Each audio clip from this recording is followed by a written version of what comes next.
Hi, Dr. Abed. We may start, yeah? Okay, can I start now? Yeah, sure.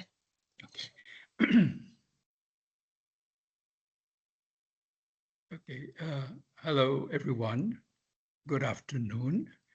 On behalf of the Academy of Occupational and Environmental Medicine of Malaysia, I'd like to all welcome you to a live webinar, which is being held in conjunction with the 24th Asian Congress on Occupational Health 2026 to be held in Kuching, Sarawak, Malaysia in August. For today's presentation, we have been very honored to have with us Dr. Bunny Damau Lau, who is a family physician, occupational physician, and has done a lot of work, particularly with maritime migrant workers as well, both onshore and offshore. Yeah, so he's going to share with us today, to share with us from his experience, what were the issues that he faced in managing migrant workers. And for those who are not fully aware, Philippines provide the highest number of maritime migrant workers to the world, basically. Yeah, so Philippines have a lot of experience in managing issues pertaining to the health and safety of their workers or migrant workers who are Filipinos who work in the maritime industry, not only on shipping, but also on pleasure cruises and so on and so forth. So without further ado, I'd like to have Dr. Damalao to present his what he has present his findings and so on and so forth based on his experience, number one. But meantime, please, for those who are on the call, I would like to seek your attention to keep your microphone muted, number one. Then you don't get we don't get all these background noises, number one. Number two, stay focused during the session. And if you have any questions, please use the chat box on this line here and type in your questions, and we will respond to them at the end of the presentation. Okay.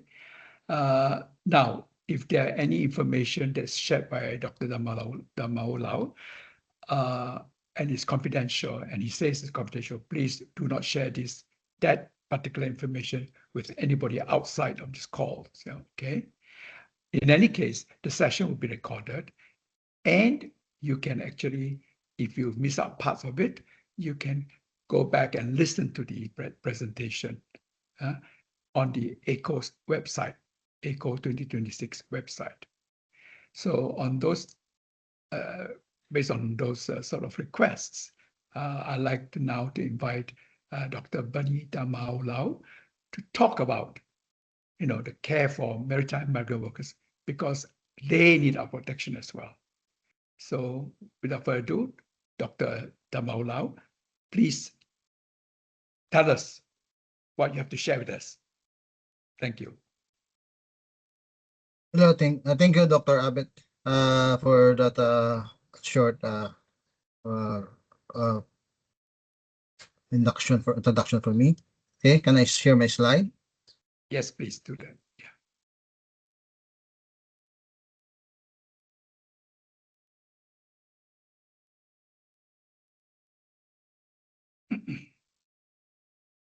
Okay, Yes. Can you see my slides already?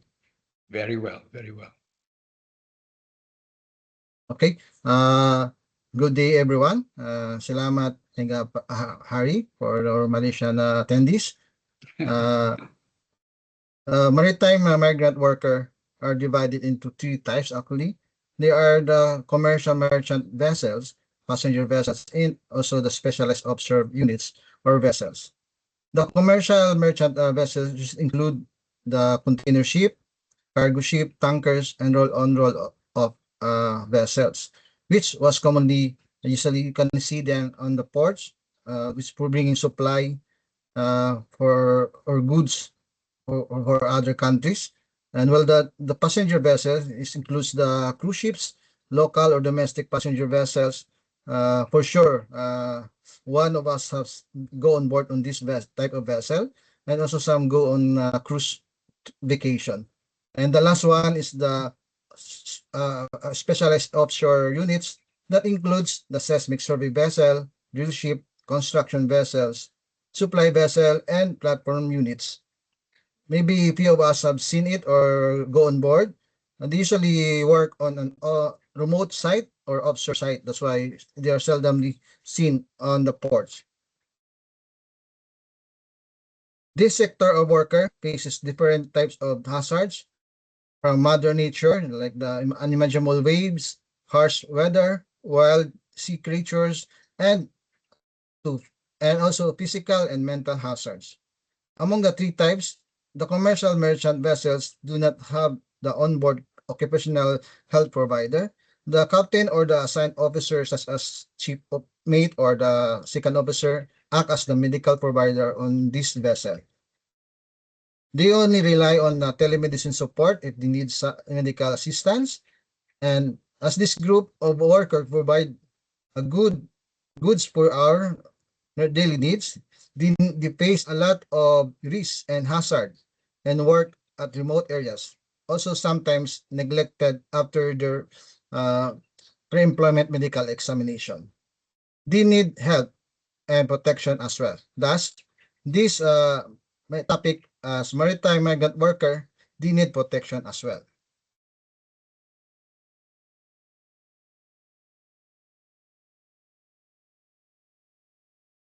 These are the outline of my topic. Will be discussed along the discussions.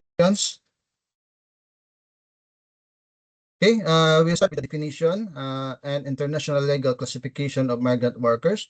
According to these four legal classification by legal framework, the ILO, the International Labour Organization, Convention number 97, defines migrant worker a person migrating to be employed otherwise than on account.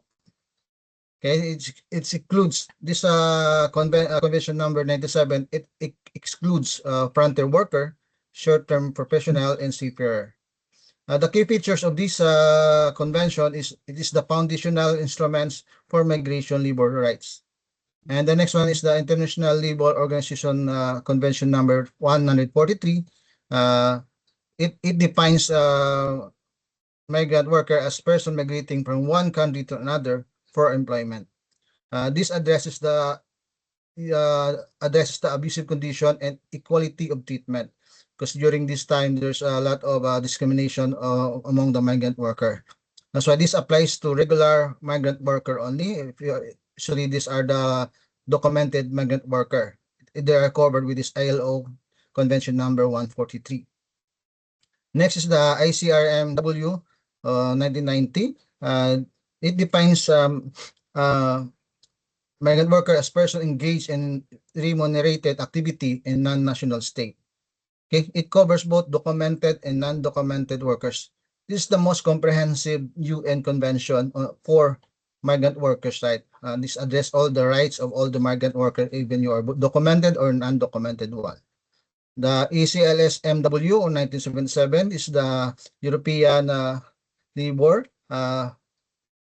Define it as a national authorized to reside for paid employment in other state. It is a limited scope only to our documented or regular migrants, and it's only for the regional European standard use only.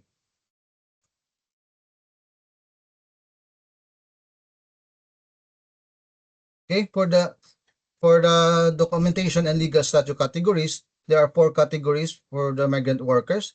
The documented regular status. These are authorized to enter, stay, and engage in remunerated activity per state law and international agreements, entitled to full legal protection and labor standard. These are migrant workers are fully protected by laws because they are authorized and documented. For the non-documented irregular status, they do not comply with the state admission condition, they are vulnerable for exploitation and denied standard labor protection. So these are commonly the type of migrant workers been having a lot of abuse happening on them.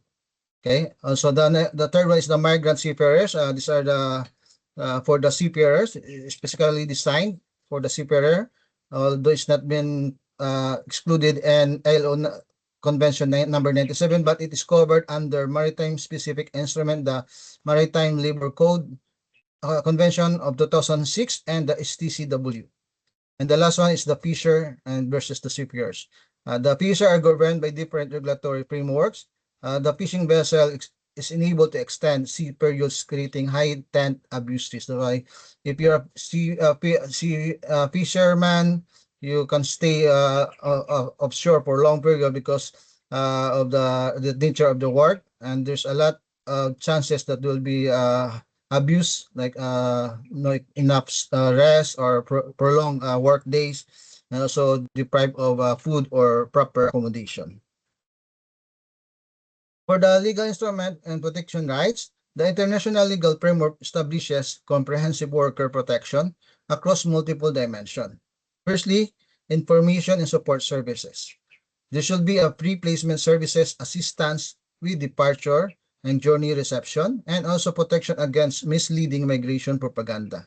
Since important, there should be no charge for any migrant worker applying for work, and also they should have a protection on travel also, and avoid from any illegal recruiter.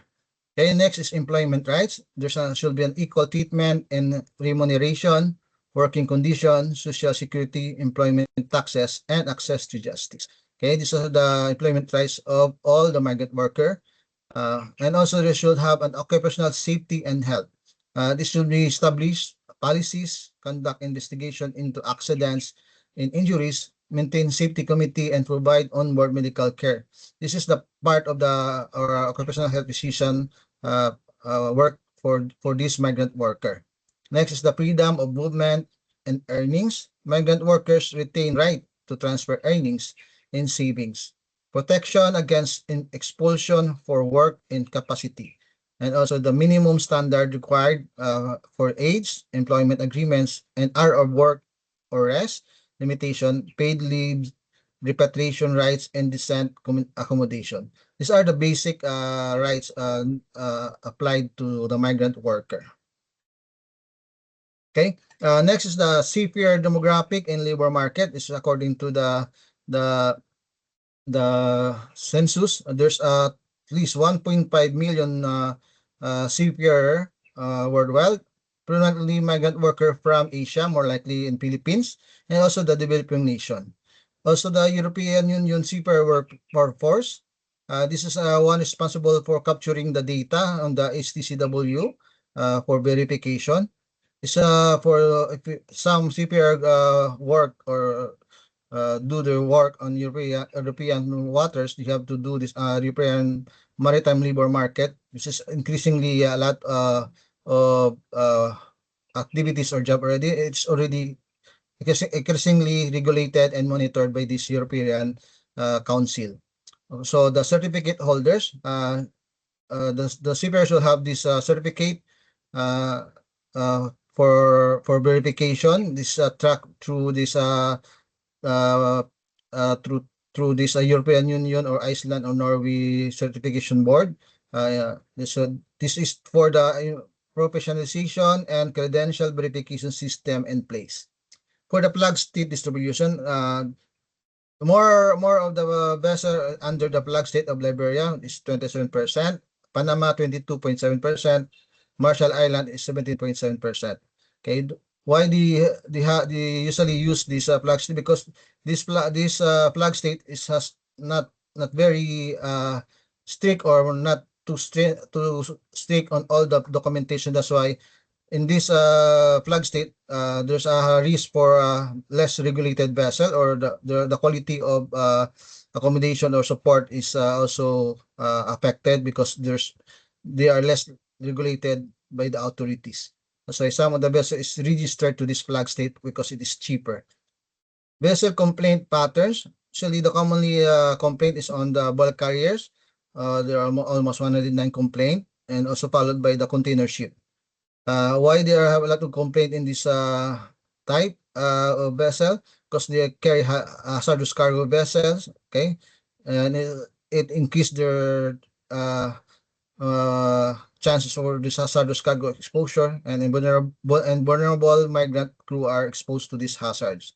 So there are a lot of complaints regarding work-related injuries, or after working in a tanker, you have this cancer. That's why there's on this tank container or bulk carrier have a lot of complaint regarding health issues also. Work duration, months to years without shore leave, commonly seen on all fishing vessels as they work prolonged onshore, offshore. Okay, this extended isolation exacerbates health risk, like a bird health psychological hazard, exploitation. There's a lack of rest and work hour. There's also hazard from homesickness. That's why this is crucial to have this balanced work duration or work time. Okay, for the environmental and occupational hazard in maritime. Okay, maritime work environments present complex, interconnected hazard categories. These are the 5 hazards commonly seen on this migrant seafarer. Okay, usually commonly is the physical hazard, usually due to falls from height, slip, trips, machinery entanglement, collision with cargo equipment, exposure to extreme weather condition. So commonly, especially on the busy container vessel, also in offshore, there's a lot of maintenance. This is the high risk for physical hazard. Also for the chemical hazard, exposure to hazardous materials like oil, chemical, gases, improper ventilation, hazardous substances, handling without adequate PPE.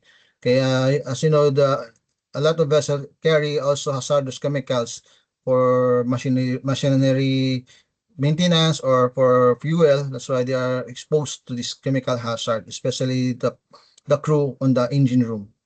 Also, the biological hazard, infectious disease exposure, contaminated food, water, in a liquid sanitation facility, tropical disease exposure, and certain roads. So commonly, the seafarer go on any continent or country, and sometimes they're exposed to any infectious disease. Like now, if they're going to the Congo, they can be exposed to Ebola. That's why they're high risk for this biological hazard. Also, as we know, ship are only a contained spaces, only a few a small area, which everyone use or stay on that area, and there are a lot of chances they will be transmitting infection because it's only a short area for them to avoid personnel having illnesses. That's why there's a high risk for a lot of cases on board. So what we got this last time, the cases on a cruise ship, the Nipah virus case spread. That's why, because of this contained space, that's why there's a high risk of exposure for biological hazard. Also, ergonomic hazard due to prolonged standing, repetitive motion, heavy lifting, working in confined spaces, poor workstation design. That's why it's on board, it's implemented to have this routine walking or standing if you are doing the desk work. Also, some area they provide this mechanical heavy lifting equipment to avoid any hazard or back injury using the ergonomic procedure. And the last one is the psychological or social hazard. This is the isolation and confinement, fatigue from irregular work rest pattern, language barriers, cultural displacement, and limited communication in the family. This is the most dreaded issue on board, the psychological, because of this. Some have this prolonged rotation on board, exceed more than 30 days, and they started to manifest having this homesickness or be a problem in the family. That's why this is the high risk or the most watch out hazard on board. This psychological hazard, like the fatigue hazard. Okay, next is the regulatory framework based on ISMN code, SMS, and the International Maritime Standards. The ISMN code adopted by IMO in 1993 and effective 1998 provides the foundational safety management framework for maritime operation. Okay, it have the four component. The first one is the safety management system. This is like a Bible on board the vessel. It is purpose to structured approach to managing safety requirements on ports and ships. Okay, it is applied on all commercial vessel, tankers, container, gas carrier, passenger, ship, offshore structure. This safety management system is like a Bible on board. All you can see all the safety procedure and guide and standing operating procedure you can see in this safety management system. Okay, next is the document of compliance. These are the certifies company meets ISM requirements for safety management. This is issued to ship owner, operator, management companies after external audit. Okay, all these vessels are undergone this external audit for certain flag state to be approved. That's why they need to have this document of compliance that the vessel is seaworthy. That's why it's crucial also the vessel should have this seaworthiness before going or working offshore or using doing cargo loading. Okay, next is the safety management certificate. This certifies individual vessel compliance with sea pollution and safety standards. Usually, this is issued to vessel meeting requirements valid for 5 years with annual or interim audits. Usually, this safety management certificate is also this compliance for this MARPOL or marine pollution prevention. They have to do this audit to see if this vessel is complying with this marine pollution prevention, like having this SUPEP or this oil containment procedure, also the waste management on board that they have to comply. And also there is also this 16 articles of ISM code. These are the regulatory framework covering operational safety, crew welfare, pollution prevention. This is the binding on all identifying flag states on all vessel operator. Because these are applicable to all flag state. Actually, the 16 articles comprises all the procedures, like the DPA or the designated person ashore is responsible for the welfare of the vessel, also for the safety management program, and also the audit and also the documentation of the crew. Okay, the International Safety Management Code, what is the purpose and structure? It has 4 pillars for maritime safety management system. The first one is ensuring safety at sea. Okay, it's a comprehensive health safety approach protecting crew, workers, passenger, implements suitable safety procedure, emergency response policy, compliance with international maritime regulation. The second one is protecting maritime environment, like for the MARPOL, marine pollution prevention. It's a prevention of pollution, management of risky materials, minimizing of environmental impact of shipping activities. Because if there's already a incident of oil spill, it's already a big issue on all the vessel. It can be grounded or can be penalized if they did not meet this pollution prevention procedure. Next is the safeguarding borders. This is the risk management, preventing illegal immigration, human trafficking, unauthorized transport through watch operations, and monitoring technologies. So now, especially if you go in this African region, some of these stowaways sometimes go on board. That's why there should be a strict safeguarding of borders. Also, vessel monitoring that no one can go on board, unauthorized person go on board. As some of these stowaway go on board through cargo, or sometimes they try to pass the security and able to go on board and to go to the other country. That's why this borders safeguarding is very strict on board nowadays because of this ISMN code. Next is preventing crime. This is a systematic framework preventing piracy, smuggling, illegal activities through strict security measure and international collaboration. Usually, if the vessel is passing by this pirate zone area. Okay, the crew is at watch 24/7 for them to avoid for them to be boarded by pirates, especially in the Somalia oceans. Okay, there's a lot of piracy in there. That's why there's a systematic or standard operating procedure if the vessel is near in this pirate infested area. Next is the Maritime Labor Convention, or the MLC 2006. It is the comprehensive seafarer protection. It has this area of coverage, the employment and agreement. The specific provision for this is the written employment contract specifying terms, condition, and wages. This is the important one because to avoid any illegal recruitment or being abused. That's why, as per MLC, they should provide contract showing the terms and condition and also the wages. And also they include also the work hour also on this contract. Okay, impact on migrant worker. It protects the migrant workers from contract substitution and wage fraud. That's why sometimes you sign this one in your place and we go to on the actual work, you have different contract already, especially happening in Middle East. Some work as a skilled worker, but they go there as a working at the house or a caretaker. That's why this also happened sometimes in the Middle East also, the substitution of contract. Also, the hour of work and rest should be reflected on the contract. A maximum of 14 hours work per day or minimum of 10 hours rest per day.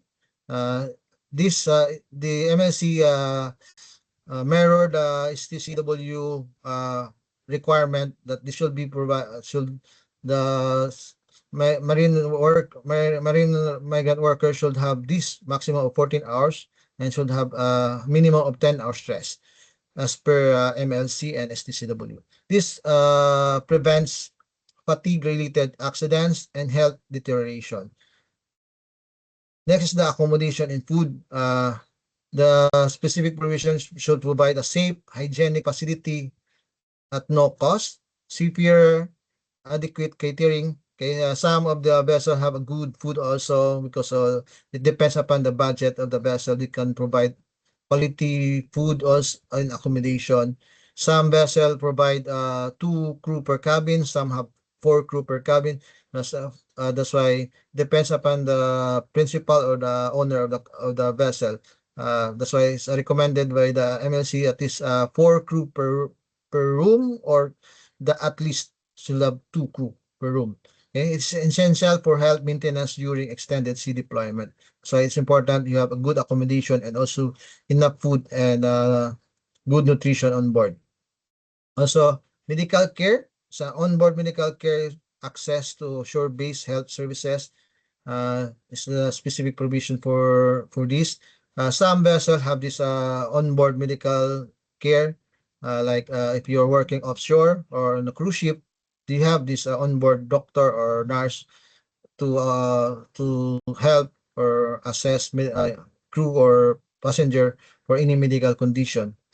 Only the merchant marine don't have, because sometimes after 1 week they go on port. That's why, or 2 days less than a week they can go on port. That's why they don't need onboard medical professional. Kalidis medical care provides address maritime medicine challenges for migrant workers often lack access for this because of this remote area. If they are on their way far from the port, that's why they need this. Sometimes they need this shore-based health facility or teleconsultation for them, especially if there's no onboard medical provider. Wages and social security. A timely payment, social security protection for seafarer and dependents is also stated on the contract. There's a specific time, day of the month payment for the salary. Also, it's also requirement to provide at least 20% of the salary to the family for the financial security of the family left at ashore. And also This wage and social security impact on migrant workers, it counters exploitation of migrant workers through wage theft. So usually the salary now is not there's long time ago they provided in physical money, now they provide it through bank transfer now to avoid this wage theft. Next is complaint procedure. There should be a formal mechanism for raising grievances without retaliation. Actually, you do this complaint procedure is addressed by the DPA. If you have any concern on board and it's not been addressed properly, you can raise it up to the DPA or designated person ashore. And the impact on the migrant workers enables migrant workers to report violation and unsafe condition. Sometimes on board, the onboard management sometimes don't address some issues. That's why you can raise this one if you have complaint for on board to this DPA. Okay, next is the repatriation. The specific provision is assisted repatriation at company expense upon contract termination. Okay, if in case you'll be repatriated due to medical or injury, it is all paid by the company or the principal until you reach home. Also the hospital bill, it will be covered by the company. Okay, what's the impact in the migrant worker? It prevents a stranded migrant worker, protects vulnerable population. So you cannot be hauled on a certain country because you cannot pay for your hospital bills. That's why all these repatriation expenses is covered by the company. Next is the MLC 2006 Global Implementation Status. After it is enforced on August 20, 2013, it achieved a significant global adoption. It has 112 ratification by all the member states. Since 2013, it has continuous review by the Specialized Tripartite Committee from 2014, 16, 18, 22, and 25. They do this regular review every two years of this MLC to look it is still at par with the recent situation on board. And for 20 years, it has 37 convention. Existing convention in single comprehensive instrument. It conducted at least 37 convention for since 20 years it started. So there's a lot of revision and also a lot of convention done to revise or to adjust or to modify any convention procedure. And 96% market coverage. There's the migrant seafarer. It has gross of 96.6 world gross shipping tonnage represented by all this ratification. The ratify the old non-compliant procedure. That's why it provides a regular review by the MLC. Next is the standard of training, certification, and watchkeeping, or the STCW for seafarers. It established minimum competency standard for maritime personnel through certification and training requirements. Okay, the certification system, actually, like the officer crew on board, has to pass through this training to have this certificate. It depends upon the principal or flag state you'll be working. Can be a European Union member, can be states of Iceland, Norway, or where the vessel is registered. You have to have this registered certificate in STCW system. If you're already certified, there are also a standard training can be on board or offshore. There's a mandate training in safety procedures, emergency response, medical care, and navigation competency. These are the basic training standards needed by the seafarer to have to be on board. Also, the watchkeeping requirements, established duty hour limitation and rest requirements, is aligned with MLC 2006 to prevent fatigue-related incidents. That's why there should be a balance within rest and work hours. So they're particular with this rest hours to prevent this fatigue related incident. Next one is the migrant seafarer protection. It ensures minimum competency reduces communication gaps and safety violation affecting migrant crew members with language barrier. On board a vessel, there's a multinational on board. There's different types of languages. That's why it's crucial that anyone understand each other. There should be one language on board. Usually commonly used is the English language, but that's why you have to address this language barrier. Sometimes some crew don't understand this the instruction because they don't understand the language. That's why it's also important on board to have this minimum requirements for the language to be understand by all the crew on board. Next, the environmental and occupational hazard mitigation program. These are the effective hazard mitigation in maritime begins with systemic identification and assessment. Okay, let's start with hazard identification and risk classification. First, the job hazard analysis is a systemic examination of each maritime job task given to the crew. It should be identify associated hazard, documentation of exposure, frequency, severity, and vulnerable factor. So that's why they have to do this job hazard analysis. Each crew do this on what task they are provided. And also they also risk stratification and the classification of hazard based on high, medium, low, based on the probability of occurrence and severity of consequences, and prioritization of resources toward highest risk operation. That's why it's important that they do this risk analysis before they start the job to make their work safe. And also seafarer migrant worker assessment. This recognition that language barrier, cultural unfamiliarity, and documentation status increase vulnerability to identified hazard. Separate risk profile for migrant versus domestic. That's why it's crucial also this language barrier should be addressed to avoid any misunderstanding. Next is the seafarer environmental monitoring. So there should be a regular sampling and measurement of chemical exposure, noise level, temperature extremes, air quality, corrective action when threshold exceeds. This is important to identify or to note the number of hours exposed to any hazard like the noise, also for the chemical. In case after the severe stop working, it can be traced back. It can be work related or due to this prolonged exposure to noise that this seafarer has a problem with this hearing. That's why it's crucial for the occupational health provider on board to do this monitoring for this extreme levels of temperature, noise, also the oxygen level for the crew. These are the control of hierarchy. It's only common is everyone know this hierarchy. Okay, the topmost and the most effective one is elimination. You have to remove hazard entirely if it's possible.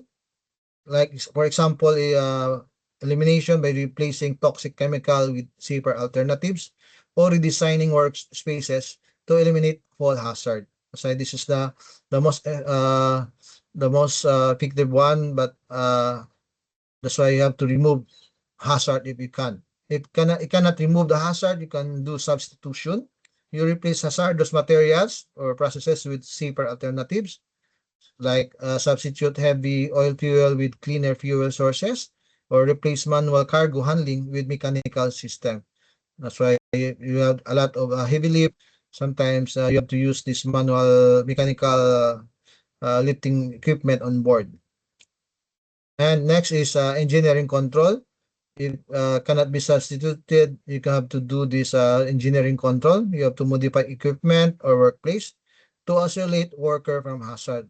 The example is installing guardrails, ventilation system, noise barrier, upgrade equipment maintenance system.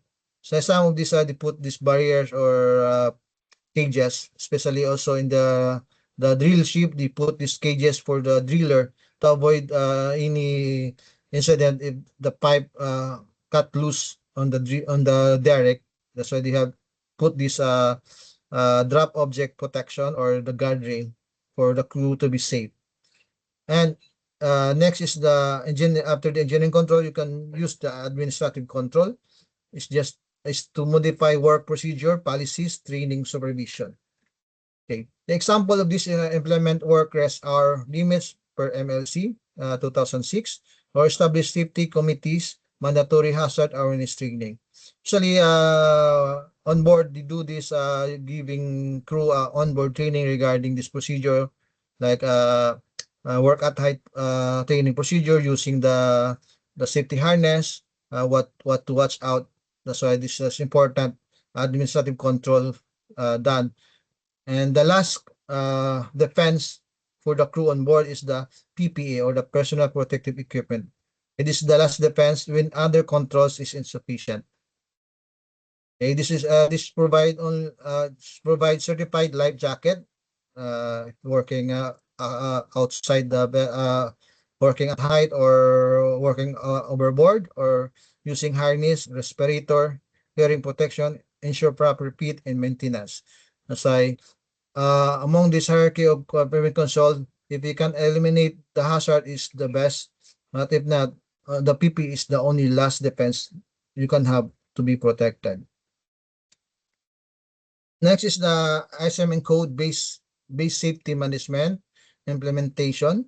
The ISM code provides structured framework for hazard mitigation through safety management system.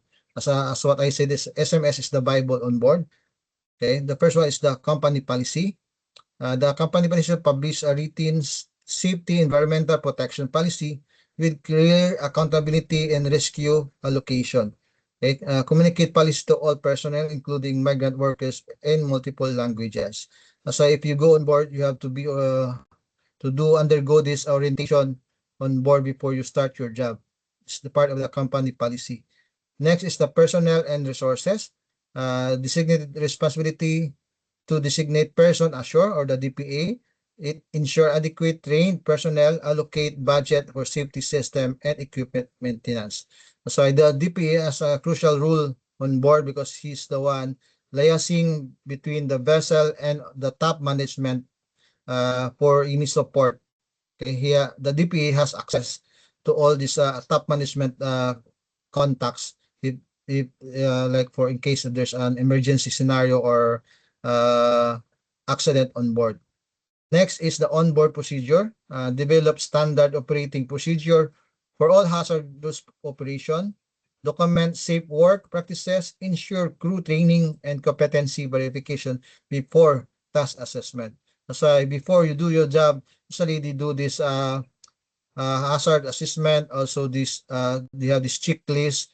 They do this toolbox talk before they start the work. As in my vessel, the work start of work is the last step.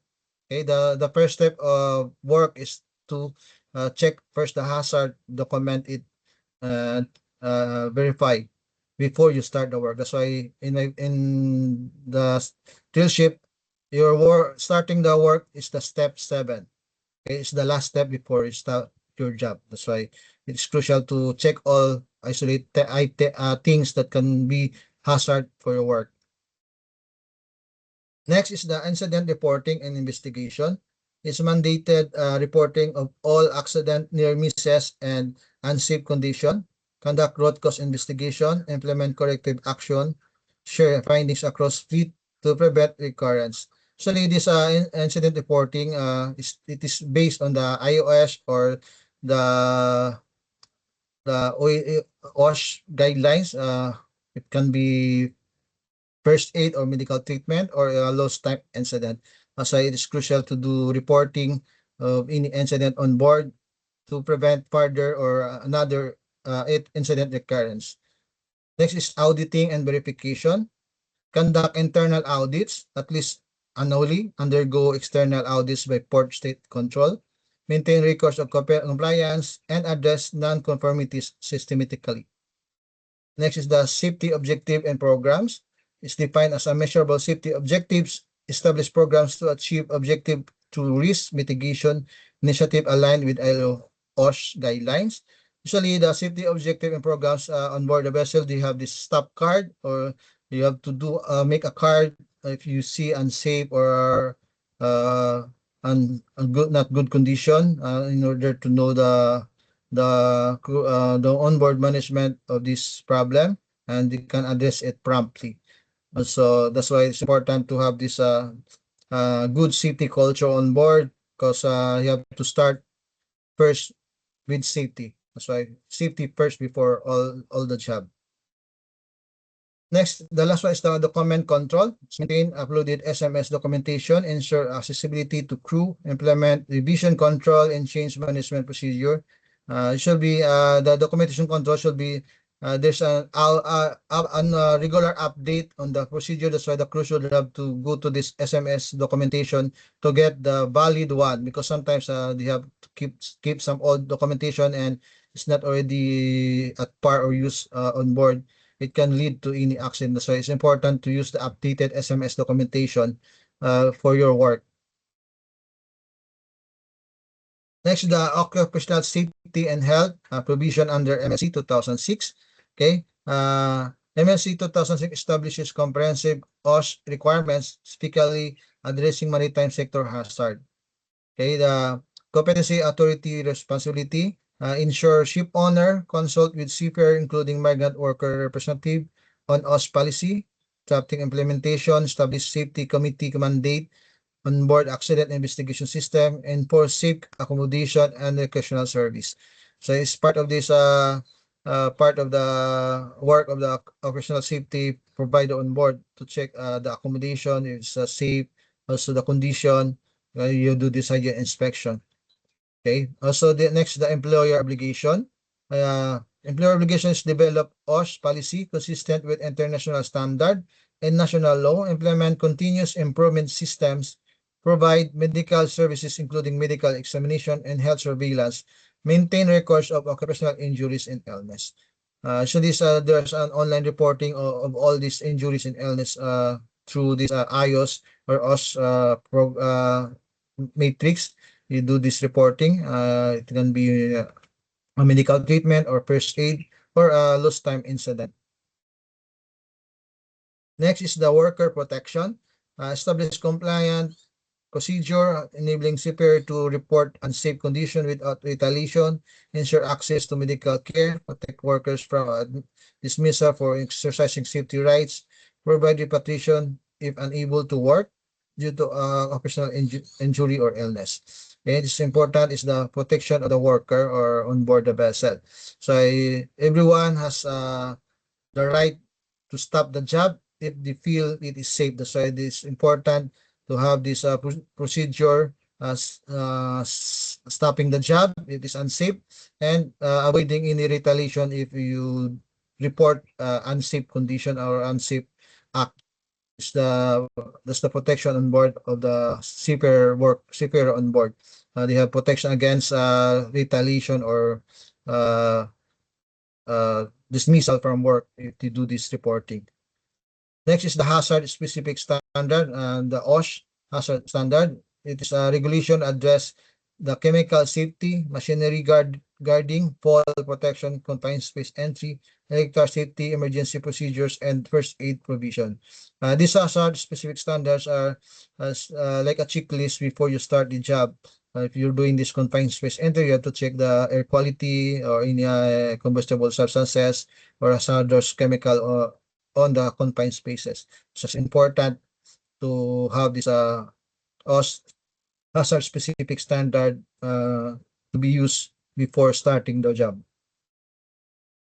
These are the best practices in maritime occupational health for migrant worker.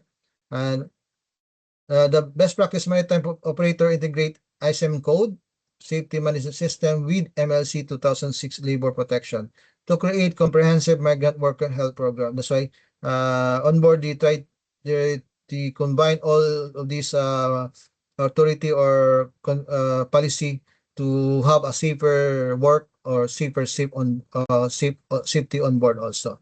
Okay, the first one is you have this health screening. Before you go on board, you should be conduct a pre-employment medical examination as per MLC. Identify pre-existing condition and fitness for maritime work.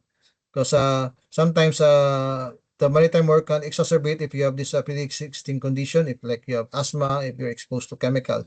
So important to identify this pre-existing condition on the pre-employment stage. Next is safety training. It's a mandatory hazard awareness training specific to assigned duties. Demonstrate use of all PPE, certify competency before independent work assignment. So if you're new or first time on board a vessel, you have to undergo this orientation and on-board training before you start your job. It's important you are familiarized of all these risk, hazard, and the procedure, safety procedure on board. Next is the language and cultural competency. Provide orientation and crew members' native language, explain safety procedure, emergency protocols, complaint mechanism, again, assign peer mentor from similar cultural background. Usually, this language and cultural competency,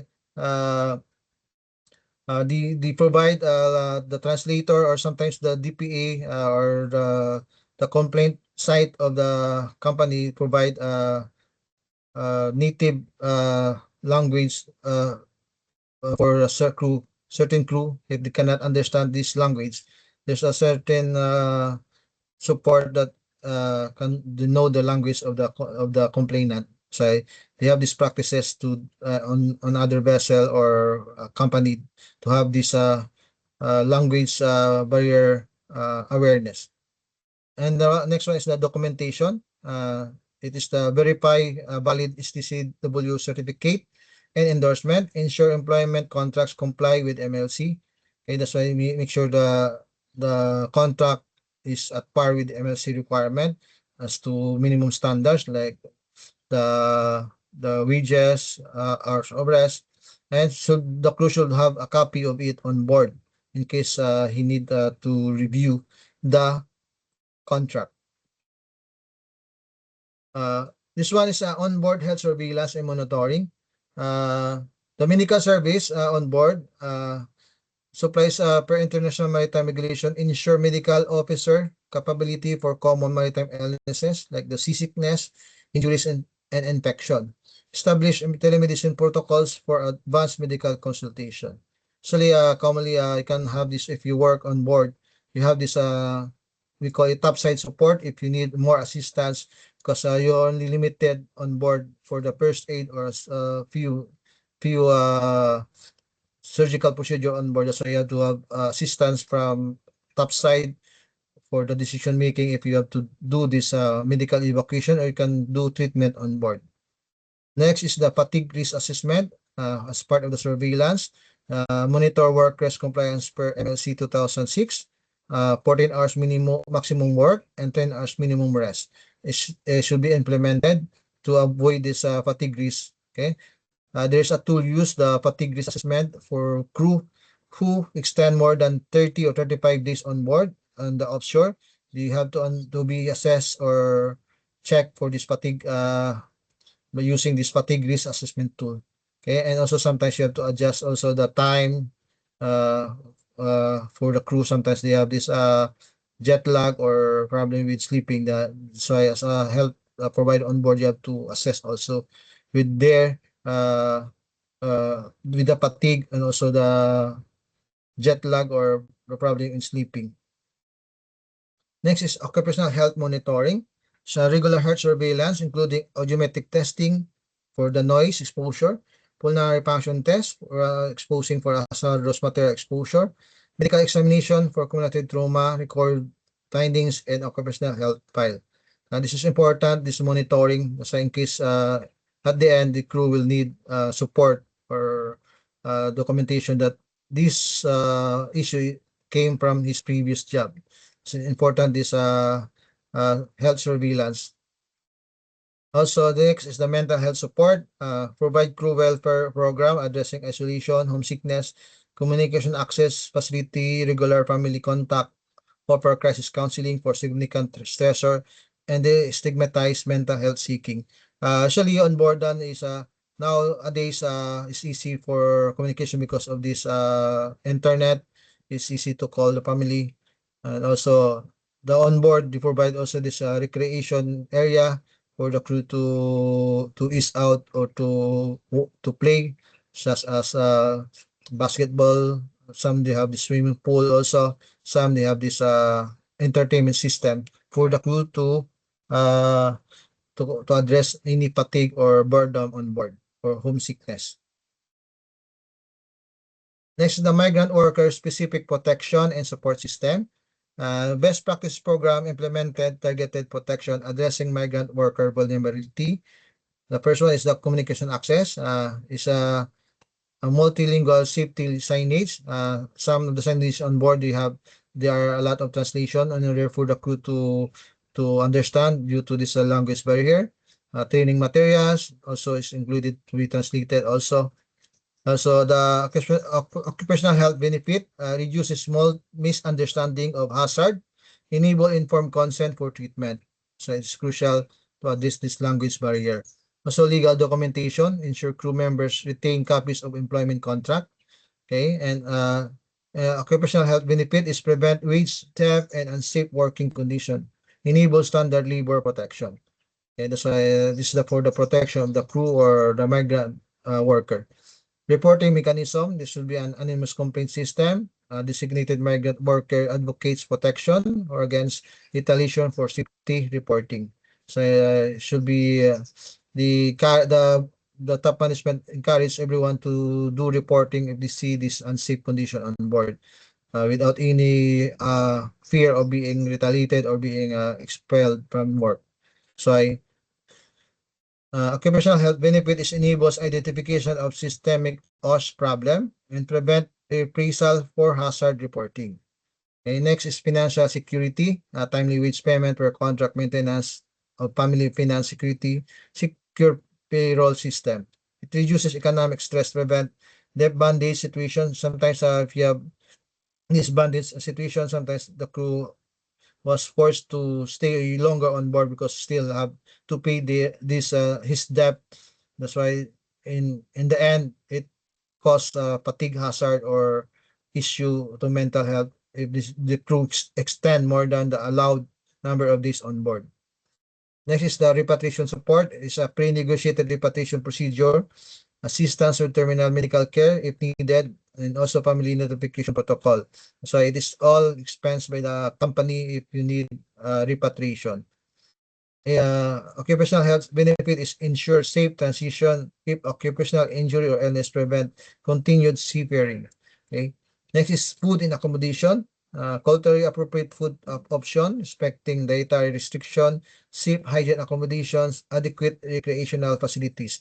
Usually, some vessels they have the halal food. If there's more Muslim on board, they provide halal food for the Muslim, and also some having this preferred diet on board, like the vegetarian or the vegan. Okay, that's why it's important to address also some have this allergy for nuts. They provide the food don't have nuts. That's why it's important that food and accommodation on board. Also, good accommodation, clean and comfortable accommodation. This maintains nutritional status and mental health and reduces stress-related illness. Okay, these are the occupational health profession rules in maritime. During pre-employment and fitness assessment, the seafarer underwent this comprehensive medical evaluation, assessing fitness for maritime work or demands. Sometimes there are different type of medical certificate is asked, like the OGOK or the English one medical certificate. Depends upon the flag state or area that the seafarer will work. That's why there are different type of medical certificate is provided for the seafarer. After this comprehensive medical evaluation, identify health condition potentially exacerbated by maritime environment, such as cardiovascular disease, respiratory illness, ear or hearing condition, and psychological factor. And also provide fitness certification aligned with MLC 2006 medical examination standard. So there's a certain specific parameter for this medical fitness for this seafarer or migrant maritime worker to go on board. Okay.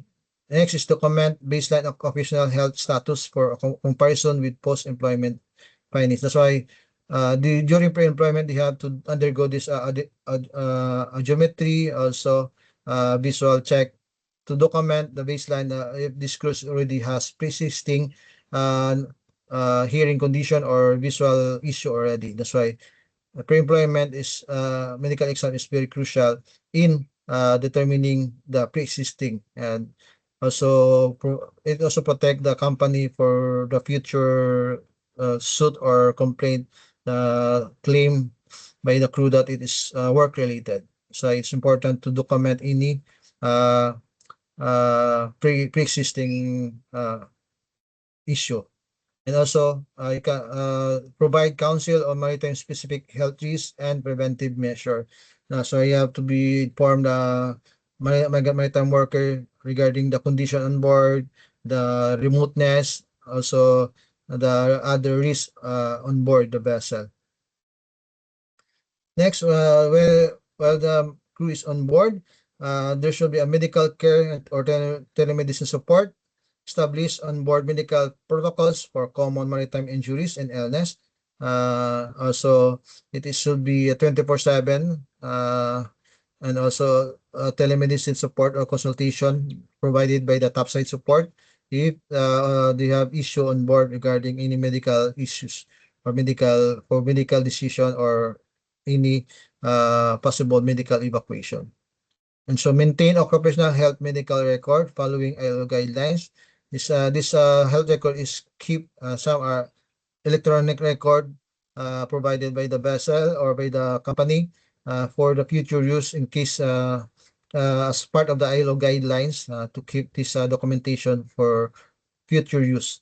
And also in case there's an incident, you have to conduct incident investigation for occupational illnesses, identify root cause and prevention strategies, and provide occupational health training to designated onboard medical officer. In case there is no occupational provider on board, health provider on board, this city officer or medical second officer or chief mate should undergo this medical training, the basic one, in order to address some basic illnesses such as flu or any seasickness. So they have to be provided with basic occupational health training on board. Next is the return to work and repatriation planning.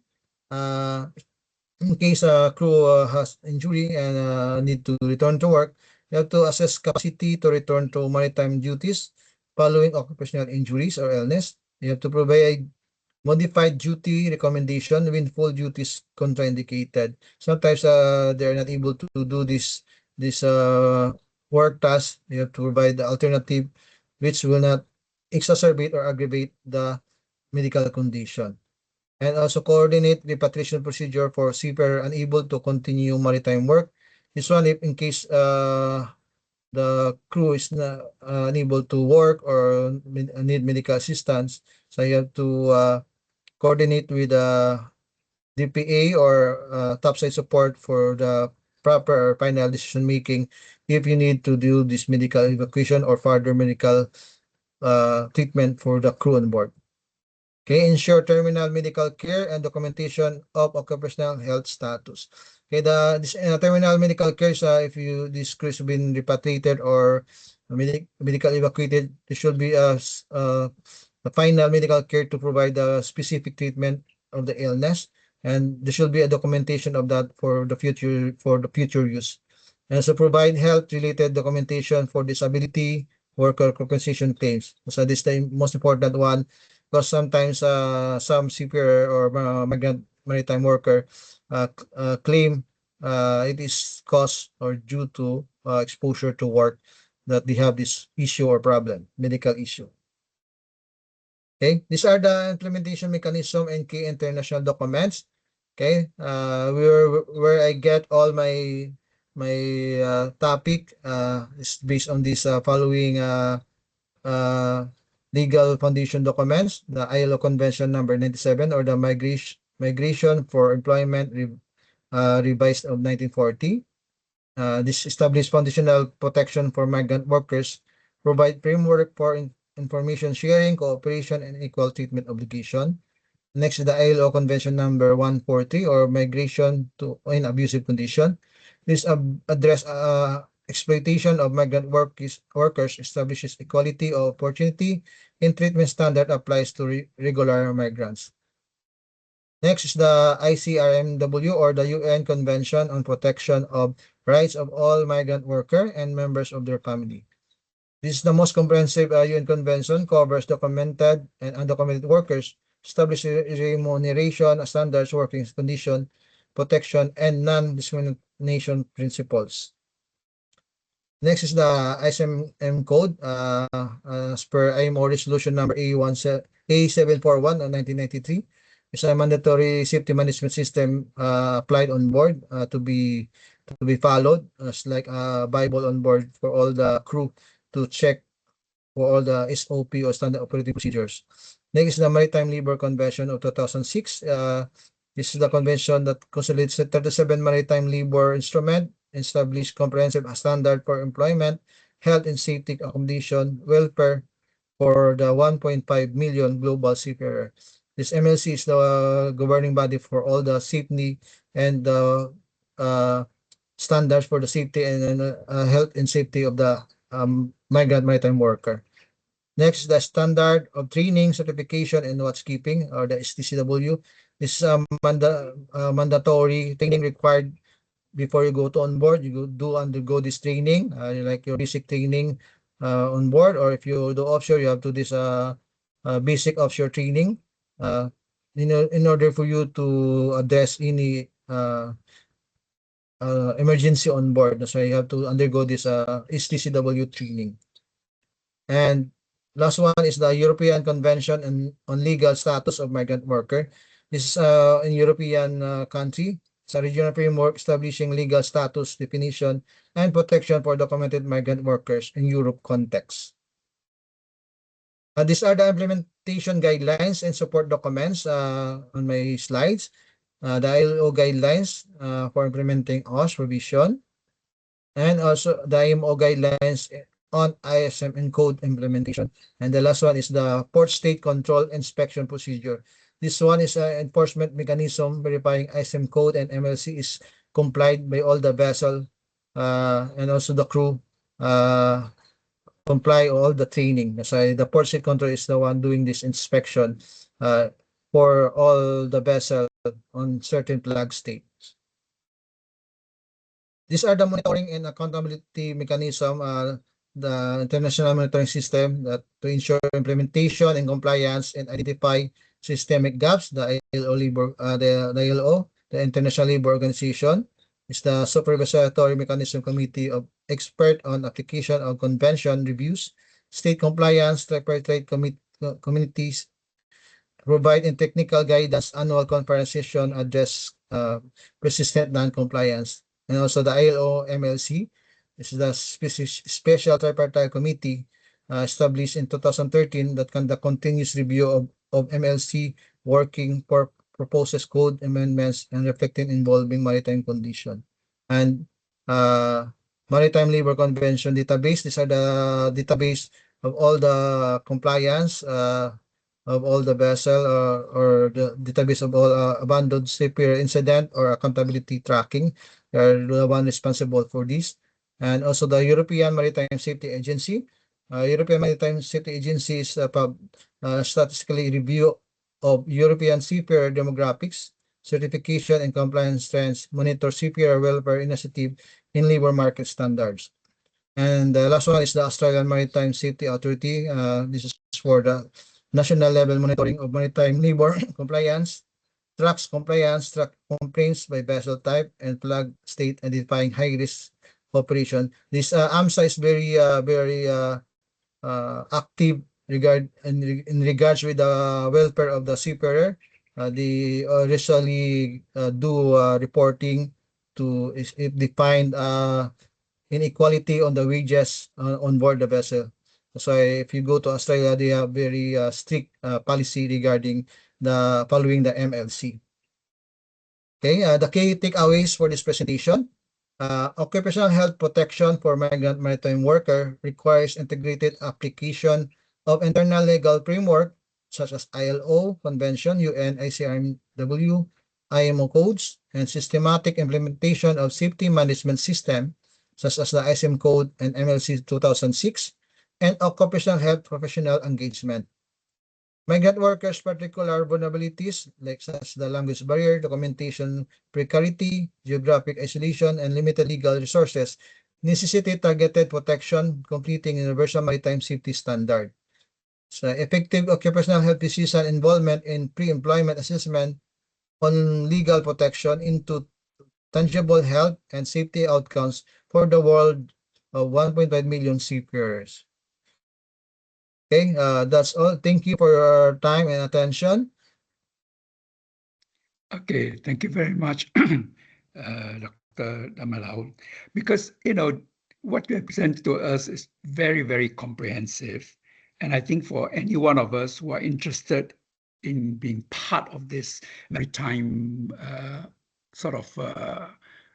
care for maritime workers, whether they're migrants or not, I think what you have presented really shows us the extent of the things you have, that we have to be concerned about, and it's not much more different from those that we are doing on land in factories and in companies on land here as well. So it is good to know that the IMO, the Maritime Organization, actually does take this into account. So now I think we give you a few minutes to answer a few questions which have been submitted by participants during the course of your presentation. Let me read out to you. I think you can see if you have your meeting chat box there, you can see, yeah? There's one that's from Dr. Abu Hassan. The health risk experienced by seafarers are similar regardless of nationalities and whether they are migrant workers or not. So the mitigation or control applies to all on board. Is there any specific or peculiar risk to migrant seafarers that you have noticed? Actually, the peculiar or the specific risk for the migrant worker commonly is this: nowadays they are common is the psychological hazards due to this exposure to remote area, less exposure to only on short small spaces. They are the most commonly illness specific risks that I can see.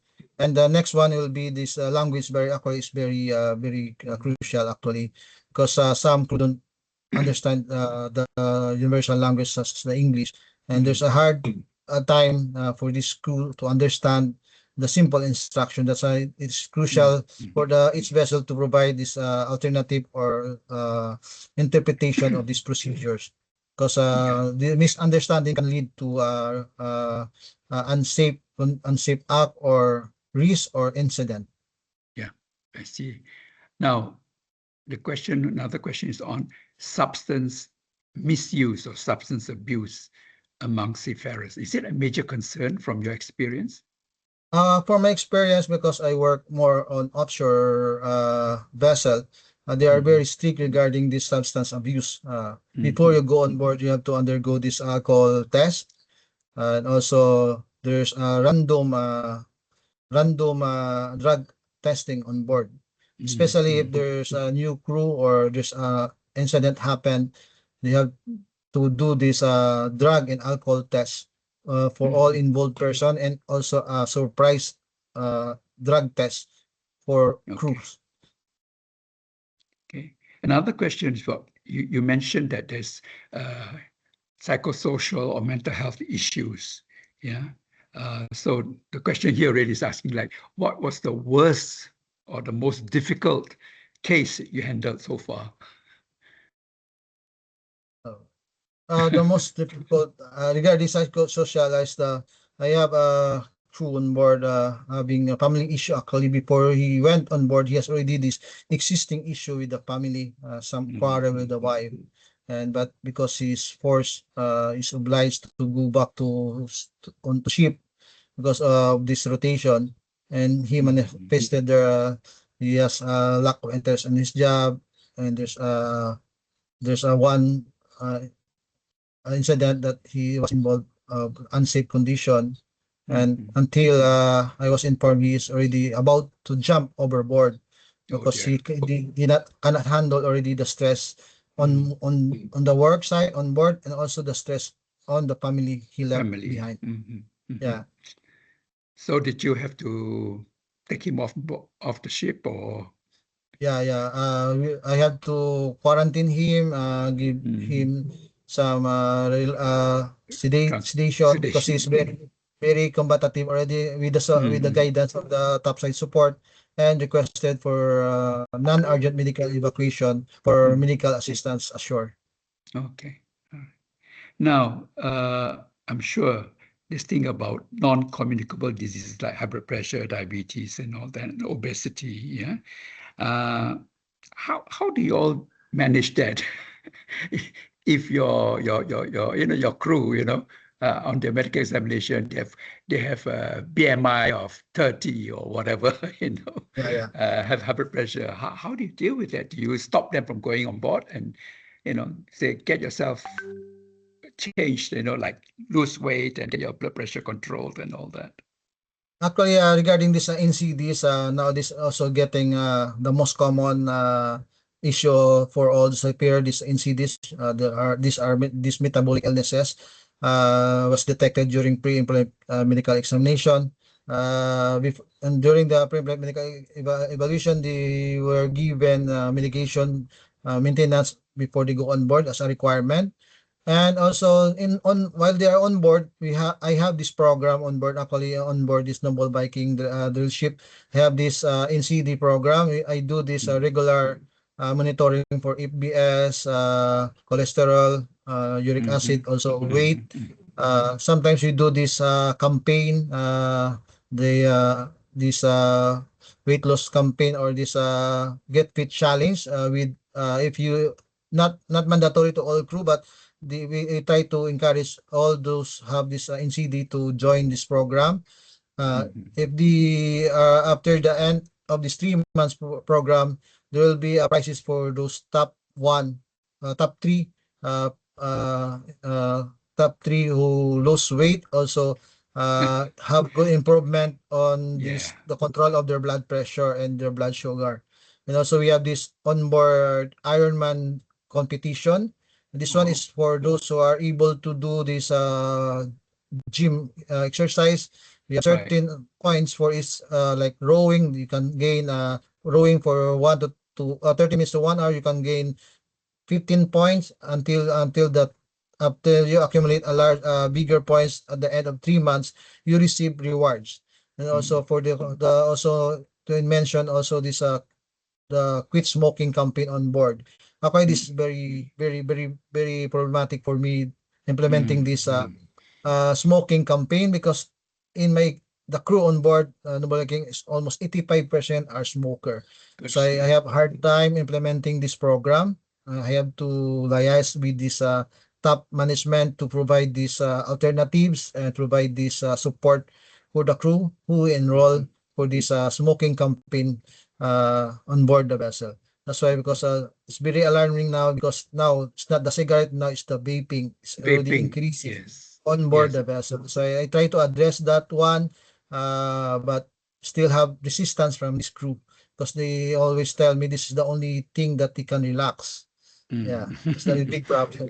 Yeah. And I'm sure as part of the NCD sort of control or management, that the food provided. Yeah. Yeah. And Yeah. I'm sure some employees, some of the crew will say, "Oh God, I don't like the food, because it's not like home." Yeah. Usually, and this the depend upon the company. Like this Noble company, they all usually ask for your food preference before you go on board. So they know, or you have any allergies. That's why you have to report I it see. when you go on board. Before. You have to report it to the medic or doctor on board of this condition, that you are not allowed to eat this one. So it can be given different menu or meal. Okay, because you cannot also use the standard food for all the crew. But we see to it on board that there are a lot of alternatives of food. There's a healthy option food also provided by the vessel. Okay. Another question which is quite interesting here says that if an office staff is assigned to be on board the vessel offshore for, say, 2 weeks or so, should office staff, when he or she is offshore, be rewarded with the same benefits? I assume that they are. Would they? Yeah, it depends upon actually the policy of the company as especially like the auditor, because they had to comply with this certain training before they go on board. There are one auditor, internal auditor came on board. I talked to him. They have an extra benefit or payment as offshore or hazard payment while they are on board.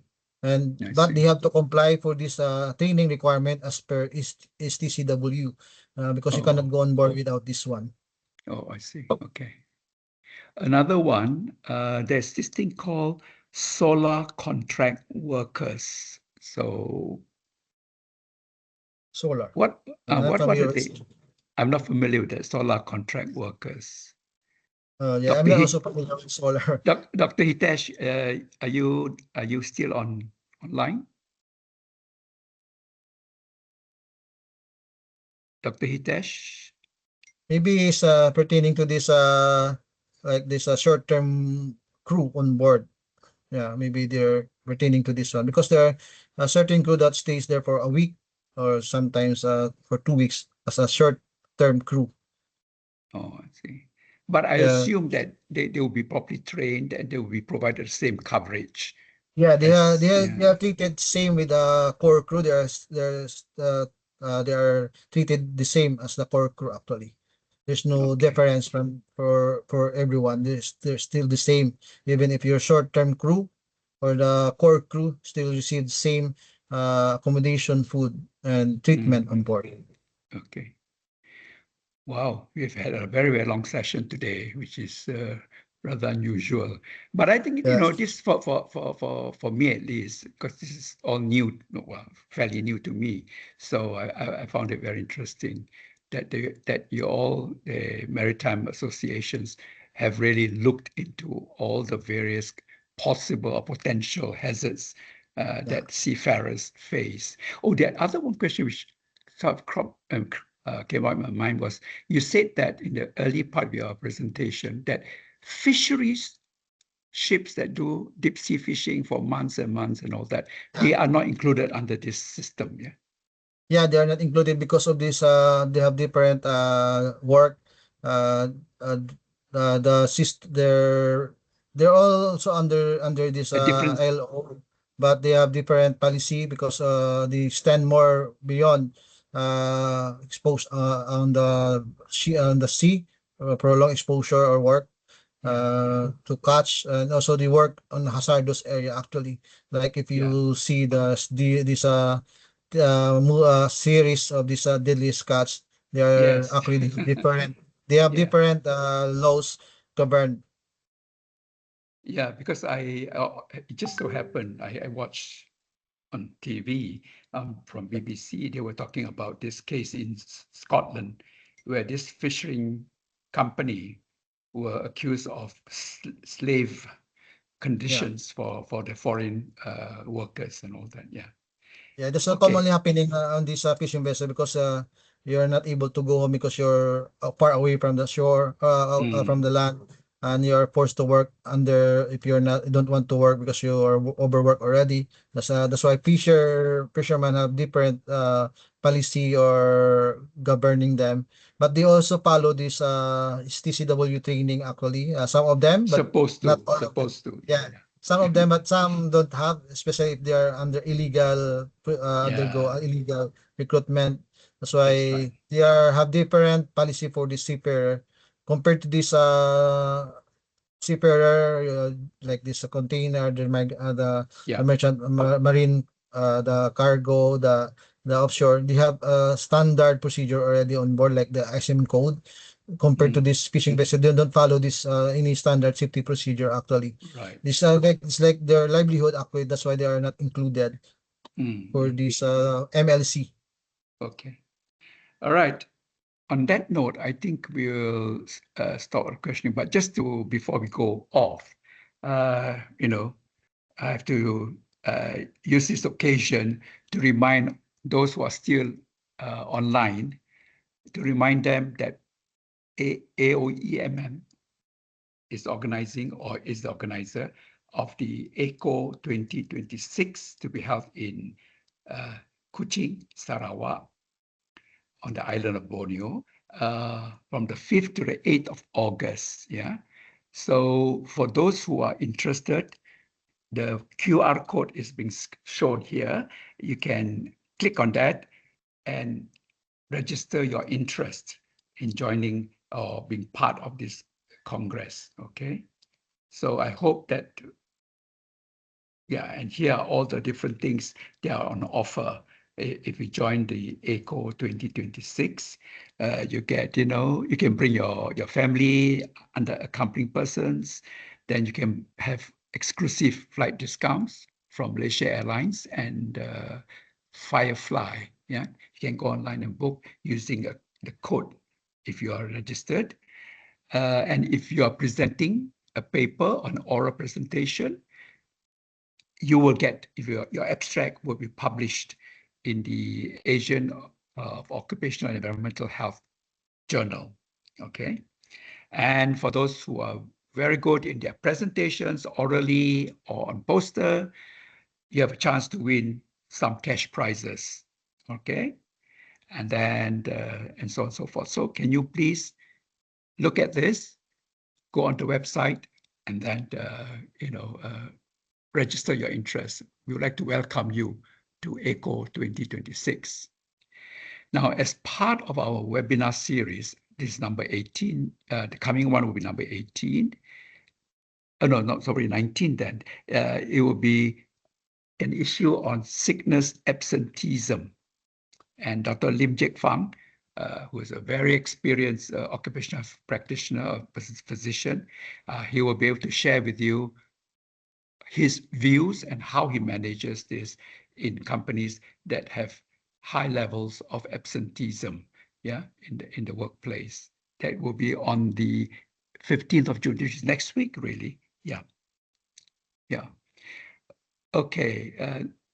And of course, finally, thank you very much. And again, stay tuned for our next webinar on the 15th. And the QR code there, scan it for registration for both the webinar, yeah, as well.